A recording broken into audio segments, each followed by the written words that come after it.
I love traveling with people who are down to go with the flow and aren't afraid of deviating from the itinerary. So on my second day in Anguilla, I woke up to a beautiful view of the ocean, and I knew that I had to cherish these last few hours of peace because the rest of the group was arriving today. So this is now my second time in Anguilla, my third time in St. Martin, and it'll be my second time in St. Bart's as well. I'm not usually one to rush back to a country after I've been there already, but I just love it here. So I'm usually an itinerary warrior when I go somewhere for the first time, but this time around, I feel like I knew the lay of the land, so the itinerary was very loose. Anyways, this morning I decided to go down to the beach and spend a few hours just relaxing.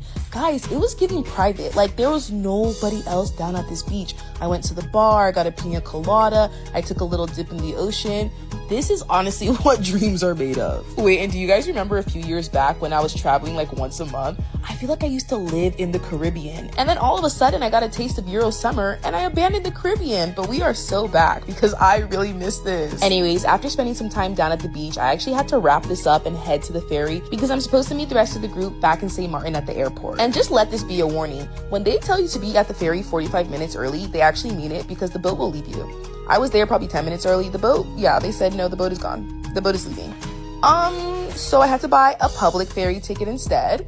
And that was fine, but it just sucked that I had to pay twice. Anyways, after the whole ferry mishap, instead of me meeting them at the airport, they met me and picked me up instead. Bless them. And then we headed to our Airbnb and got all checked in. If you didn't already see the Airbnb tour, go to the video right before this one. And also, how do you guys choose rooms when you guys go on group trips? We played rock, paper, scissors. So now that the group had arrived, the first order of business was obviously Captain Rib Shack. If you have been to St. Martin, you already know the ribs here, best on the island. So as I mentioned before, our itinerary for this trip was honestly very loose, so we decided to sit down and pick what restaurants each of us wanted to eat at and make those reservations. So I feel like every trip serves a different purpose, but all of us agreed that we were just focused on eating good and having fun. So we ended the night at We Lounge, which is one of the most popular hookah lounges, and after this we actually turned in for the night because tomorrow morning we're going to St. Bart's.